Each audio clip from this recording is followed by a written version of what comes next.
What is up, guys? Welcome back to the education series, and today we're going to talk about setting up push-pull legs splits. Now, like I said in one of my Instagram posts or stories, that this is the split that I have personally used for the longest period of time in my bodybuilding endeavors.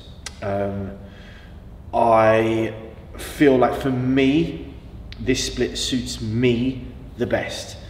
And there are some particular reasons for that, and there are some reasons as to why I never moved on to split body part routines. And I want to again explain as to why that may or may not be beneficial for you. There's definitely still been some confusion in the comment section. I've still had people commenting thinking that my video about full body was that this is the only way, and it's super frustrating when I get those comments, because I'm like, wow, like how have you missed the mark that bad with what this content is trying to do? So we're going to initially reiterate, because I know there'll be people that will watch this video that haven't watched the others. We're going to reiterate just those key points. There is no best split. The best split is the one that suits you in the moment. Please, guys, if you have just jumped on this video, just watch at least some of the very first video we dropped. It will help you so much. It will help you understand how your training needs to change on a continuum, and that your split is not going to be the same as my split, etc, etc, etc. We did a whole video on it. This is the main thing I'm just trying to hammer home. It's if people can take any one message from this content, it's just to understand their own needs, because as soon as you start to master your own needs, your progress is going to be amazing. And like I said, we're going to get stuck into this video as to why I personally never moved on to a split routine, and why I stayed on push-pull legs as my main split. So let's say that you have done a year, 18 months full body, step forward a massive amount, and then you struggle to progress your lifts in the back end of the session, and the cumulative fatigue of those sessions as a whole was then becoming too much, so you decided to separate your sessions into upper lower. That's a very smart progression. Now, again, with your upper lower sessions, you're then finding that the accumulative fatigue of doing all of your upper work together is just getting too much. You've done your push work, and then you get to your pull work, and you're like, okay, I just feel like if I started a session with pull, now my back would start to move forward even faster. In the comment section, people were asking, should you rotate the start of push and pull in those sessions? And I believe no. I believe that pull will have a much longer longevity to being able to progress strength when it's done second, which means then that when pull needs to be done first, as in push-pull legs, nothing is done after it. Because trust me, if you get to the point in your training where pull is becoming hard to progress at the end of push, you will have zero chance of progressing push at the end of pull. So that's why I always advise push first through the whole longevity of the program, with pull work being done at the end of it. And then once that stalls, that's when you know it's time to move on to push-pull leg work. And that's where you get to come in, you get to do more volume on one body part or one system, so your push work or your pull work, and then you get no additional recovery demands for the rest of the day, in the sense that you're not then trying to recover from all of your upper body being trained. So all the food that you take in then starts to help repair and rebuild just the thing that you trained. And that makes a big step forward again, but only when you need it. Only when that additional day just to that body part is warranted, because that additional day focus on that body part comes at a cost, and that cost is less frequency. And we know that when you're a beginner, there is less need for volume per body part to bring about an adaptive response. So this is where people are trying to jump themselves forward through splits, and I think that's the biggest mistake that people make, it because they miss out on the frequency that they have the advantage of being able to utilize. Like, if I knew that I could train my legs, or train any body part, every other day, and make, like we said, those 182 lots of stimulus over a year, it's nonsensical to miss that opportunity because you're just slowing your own growth. And again, there were some comments in the comment section of people really confused at just the equivalent of 3.5 sets a week per body part. And I get it. Like there's this huge misunderstanding about how much volume you need. The information on that is poor. But I also understand why the information on that is poor. And that's because it's based on people that don't train hard. So it's a pretty safe bet, right, that if you don't train hard, if I just tell you to do 10 sets a week on a body part, you're going to roughly get enough stimulus to grow. But equally, if I know that you train like an animal and you are able to take your sets all the way to failure, that in those final reps of that session, of that set, you are recruiting every bit of muscle fiber you can, and you're creating the largest amount of mechanical tension possible in the muscle. You do not need 10 sets, but we know that that's not real. I mean, when I've been in gyms, I could probably find 1 or 2 people in the whole place, if there was like 30, 40 people in there, that actually was taking sets all the way there. Some days would be none. So then with that in mind, when you're leaving that much in the tank, sure, you're going to need more work. You're going to accumulate those effective reps. You're going to then need more volume. So, like that, and again, there are outliers to this in the sense that there are people that do train very, very, very hard and that can work at really high volumes. They exist. I've trained with them. Like Rob Taylor's one that jumps out at me, for example. Rob trains with really high volume, but he also trains really damn hard. He's a freak. They are there, but he's got one of the best physiques in the world. You don't have one of the best physiques in the world, and you're not Rob Taylor. Which means then that, do you need that level of volume? No, because if that was working for you, you'd look like Rob, but you don't. And that's why you're here on this video. But that's the point I'm trying to make. Those guys, Nick Walker, Ian, James, they're not watching this video trying to understand how to do their training because they know how to train, but you are. So then you can't come back to me and say, oh, but so-and-so trains this way. Yeah, but you're not them because they aren't looking for the answers like you are. They aren't lost. And that's the harsh reality of this situation. And that's why when people come back to me saying, well, what's about so-and-so? I straight away just want to shut it down in the sense of, but that's not you, because you'd already be there and you wouldn't be having this question in your head, do I train this way or do I train that way? So it's really important to understand your needs, okay? But the biggest thing, there's been a few things that have jumped out in the comment section, but one of the biggest things is you must train hard to failure. You must. Do not leave reps in the tank.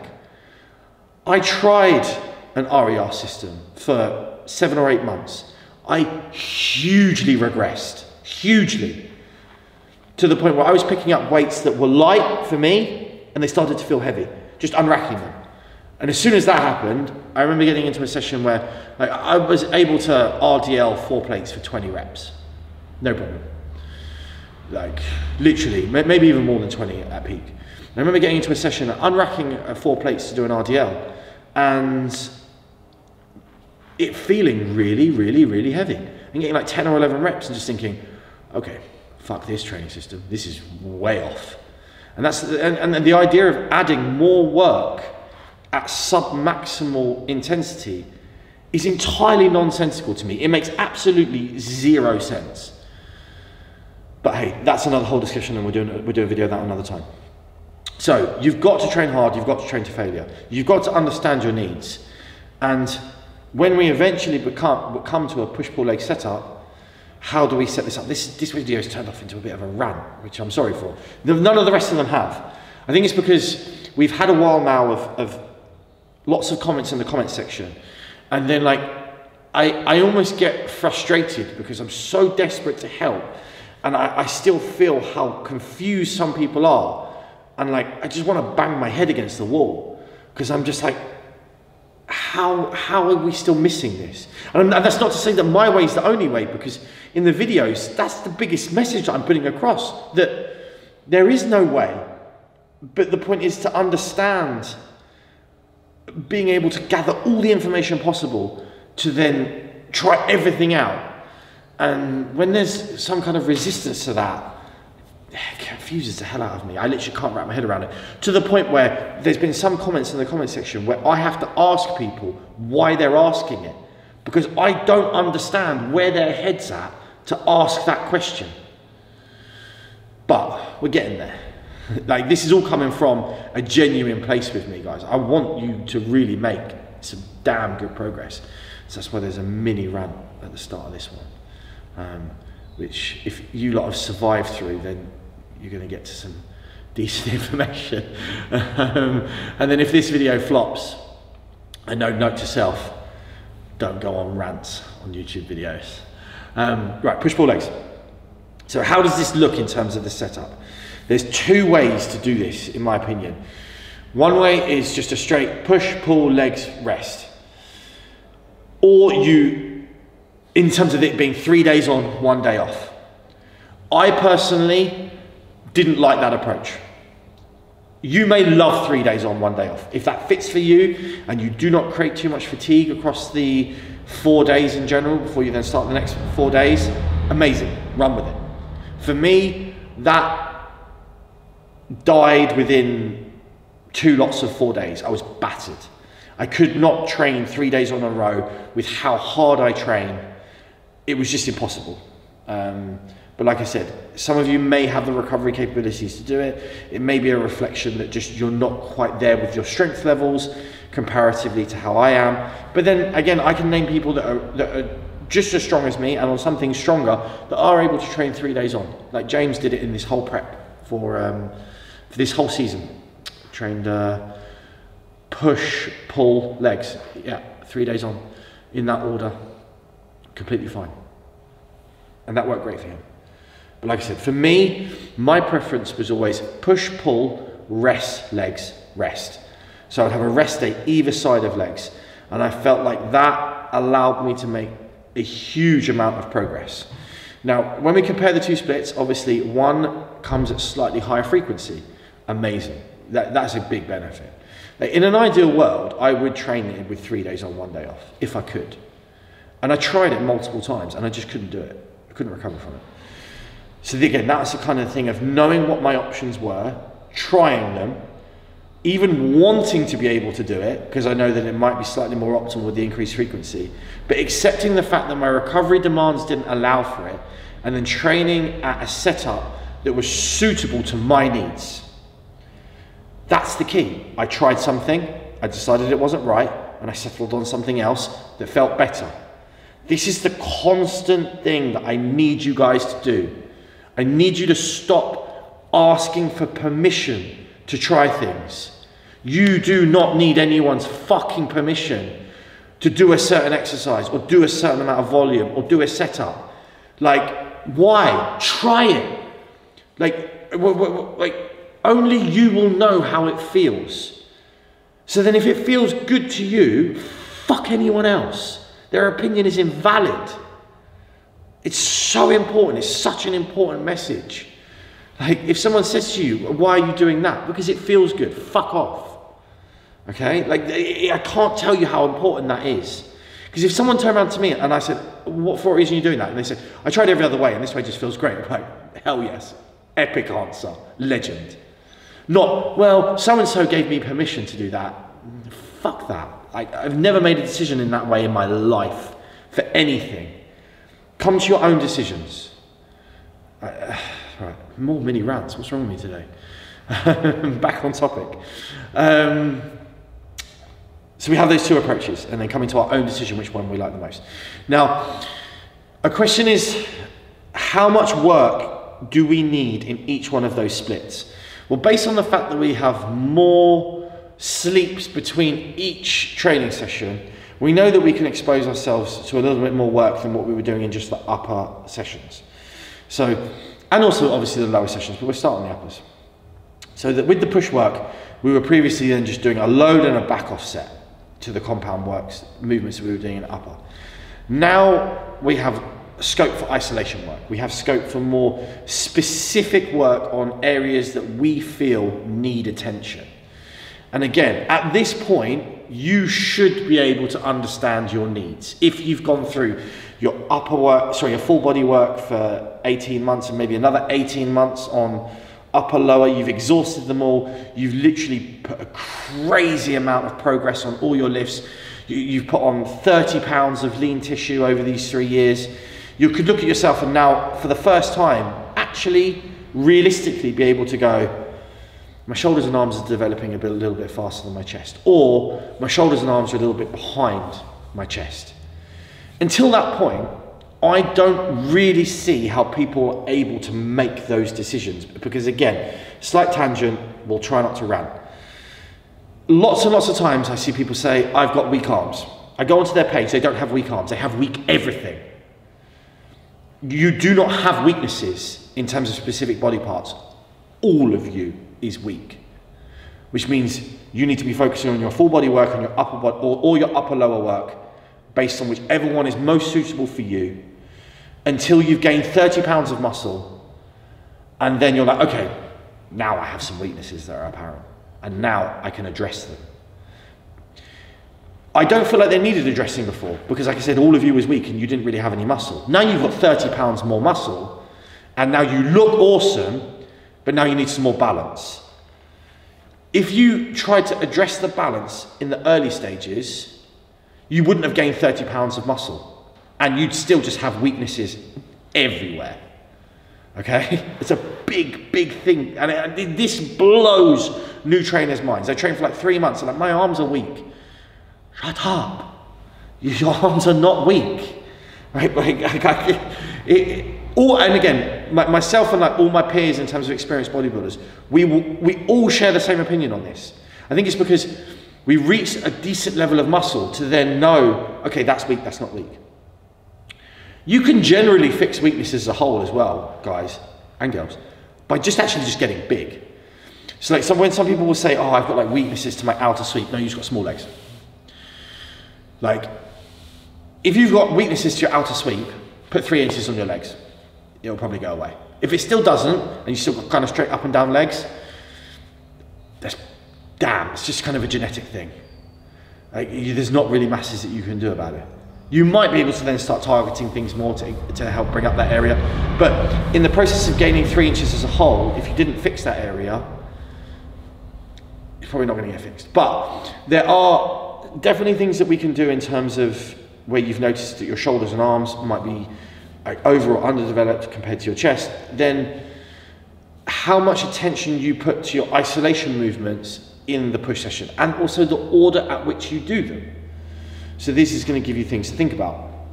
So if our chest stays super dominant and our shoulders and arms have lagged a little bit behind, do we then need to start with a push exercise? Sorry, a chest exercise? Possibly not. Possibly not. We could then maybe look at starting with a high incline press, or we could start looking at a dip as a start movement. Now these are just the things that I want you to consider now, what exercise comes first as a priority in the push session. Now, I'm still going to largely say that if you train that way coming through, that you're not going to have such vast imbalances that it's probably worth moving away from the chest exercise being first. It's probably going to be the case that you still are going to want to hit things in the order of chest first, shoulder second, triceps third, generally. But you might be someone that has really glaring imbalances, and again, that's where they'll then be addressed. If you refer back to the push session video that I uploaded, I talked about 2 different approaches, again now, into the structure itself of the session, in the sense that, do we clump together the compound movements and then finish with the isolation movements, or would we do chest, then chest iso, shoulder, then shoulder iso, then triceps and tricep iso? Again, 2 different ways to do things. Decide which one you like the most. You do not need permission to do either. You have permission to try both, and you have permission to decide which one you like the most. Just because I know some of you will still need permission in some way. So there you go, permission granted to make your own decisions. Once you get, so this is what's then nice, in the sense that you have 2 options as to how you set up the push session. You also have two options in terms of the layout of the splits. This is where you're going to start to really understand your needs. And then you can also justify them. Couldn't recover from that, that way felt better. Great, nailed it.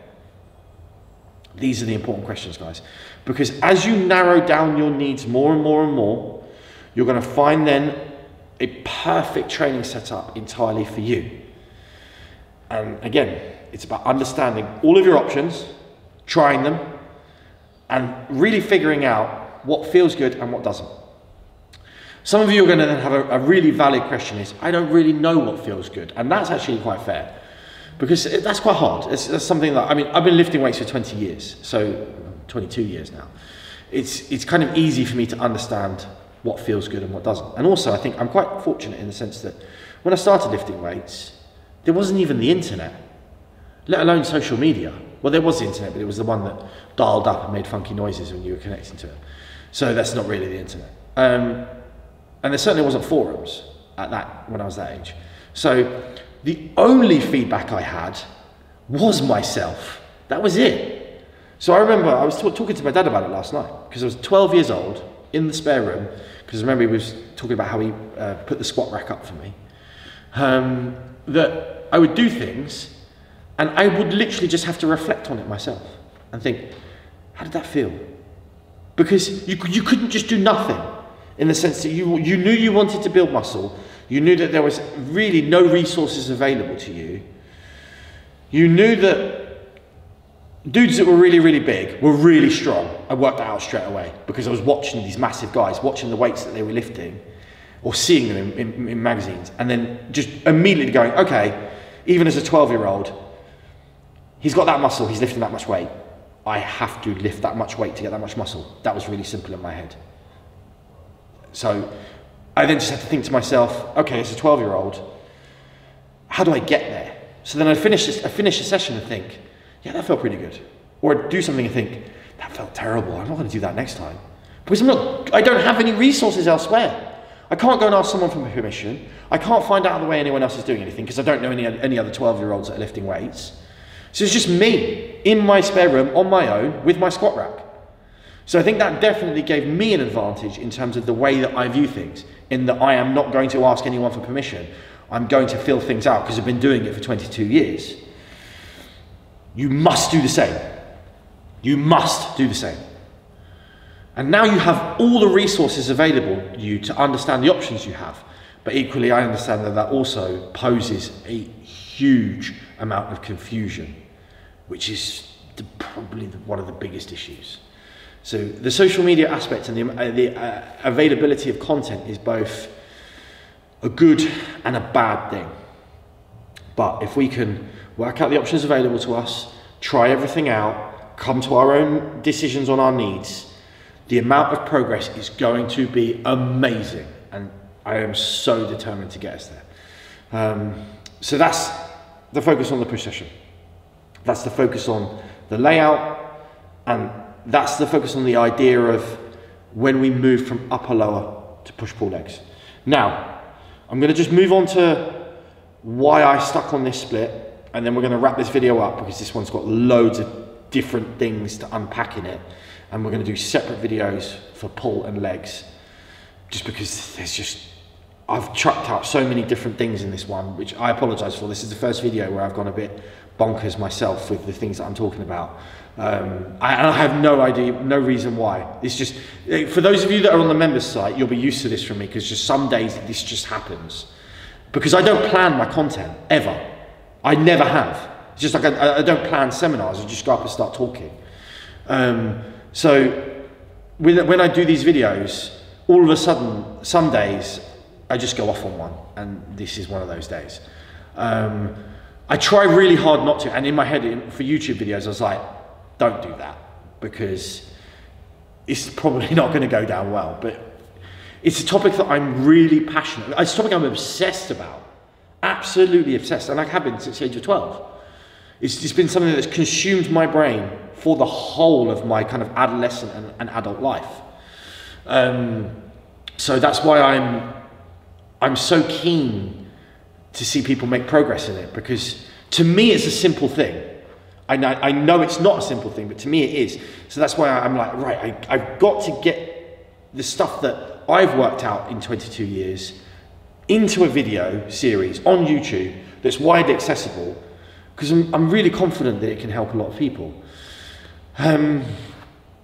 Why did I stick on push-pull legs? So the idea then is that once maybe your shoulder or your tricep work, or then the rear delt or the bicep work isn't quite bringing the same amount of improvements in like the back ends of sessions, or even then maybe like the hamstring and the glute work, that's another great example, in the back of the leg sessions, isn't quite yielding the same responses because you have used up your energy and your focus in whatever you train in the early part of the session. So the exact same reason why you've moved on from full body, why you've moved on from upper lower, will be the same reason why you move on from push-pull legs. Because for that thing to grow, that bicep, that rear delt, that hamstring, you need to come in and just train it. It gets trained fresh, it gets all the attention and the love for the whole session, and then everything that you eat that day and your sleep all contributes towards the growth of that one thing. That's why people then eventually go to split part routines, because they are at that point where then that's the only way to make things progress more. And if you reach that and you then find that moving to split body parts works for you, amazing. And that's where most pro bodybuilders are at. It's ideal. And we can logically unpack the progression through it, and we can logically unpack why they need it, and we can also logically unpack why you don't need it, because you do not look like fucking Dexter Jackson, okay? If you do, you need to train like him, but you don't. You're watching this video, Dexter is not. Why I didn't move to it was because I found that for me, training 5 or 6 days on was entirely impossible. Just like I said, I couldn't train 3 days on. So that's going to be a big reason, because you're training at a level of strength and intensity that you simply cannot recover from on a daily basis. Now, that's not to say that some of those top pros don't train with strength and intensity. Some of them do, but some of them don't. And that's because they were born to do it. They were always going to be one of the best bodybuilders in the world because they've got beautiful muscles that have a great propensity for growth. We don't. I definitely don't. I had to destroy myself for every ounce of muscle that I built. And sadly for you, a lot of you, it's going to be the same way. So when you have to train with that level of intensity, training 5 or 6 days a week is impossible, which means then to fit all the work in that you need in a week, you're only going to be allowed 4 days training, sometimes 5, but you're realistically going to need rest, which then means you have to cluster more body parts together in a session. That's just the way it is. You don't have any other choice. There's no other way around it. Otherwise, the frequency of your work becomes far too low. Because let's say we then train split body parts, where everything gets its attention, but you also need rest. We're then training things once every 10 days. That's too long. It's way too long. Trust me, I tried it, because I tried everything. I thought to myself, well, I know that coming in and just training that body part will give it more attention, more love, more recovery, more growth. So how about I do that, but I also then accommodate my recovery needs, so then I might train 2 days on, 1 day off with a split body part routine, and it means I train and eventually then every body part once every 11 days or 10 days. No, regressed. I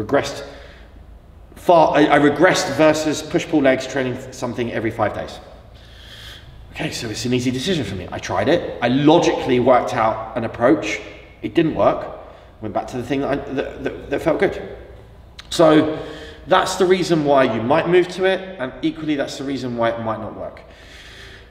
One thing that I overlooked in the previous videos that a lot of you highlighted, which is a very fair point, is that a lot of you have time constraints, which is totally valid. That's a very fair point. And for those of you that have time constraints and you can only do a 45-minute session, yeah, you might then just have to do split body part. That's just the way that is. And there's nothing that can be done about that. That's totally fine. Because if I only had 45 minutes to train, I would definitely train a split body part. Or I would at least combine 2 body parts together. I wouldn't train more than 2 body parts. And realistically, I'd probably just stick on one. I'd probably just do a chest day, and I'd just do an arm day, which I know is 2, but arm days are, you can bash out an arm day pretty quick. I would just train my back. I would just train my shoulders. That's valid for a 45-minute session. So when you're thinking to yourself, okay, what options are available to me? If time constraints is a limitation, that would definitely dictate your split. So hopefully this video has got across a lot of messages and gives you a lot to think about. And if you see other people writing silly comments in the comment section and you're on board with the video series, help me out. Don't bash them, that's not what I want at all. But just help me out and get on board with just directing people to maybe the other videos, or maybe answering them in the way that, with the knowledge that you've gained so far, and then I can chip in on top of it, and then it's more of a sharing of information, and that helps with clarity a lot. Because that's what I certainly want to encourage in the videos, is just us helping each other and making sure that everyone understands what we're trying to achieve from these videos.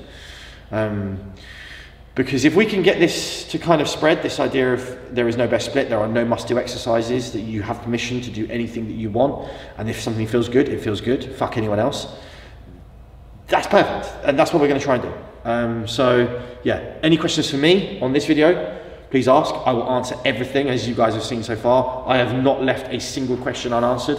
We're over 700 comments on one of the videos, which is pretty cool. And then yeah, we'll go from there, guys. Cheers.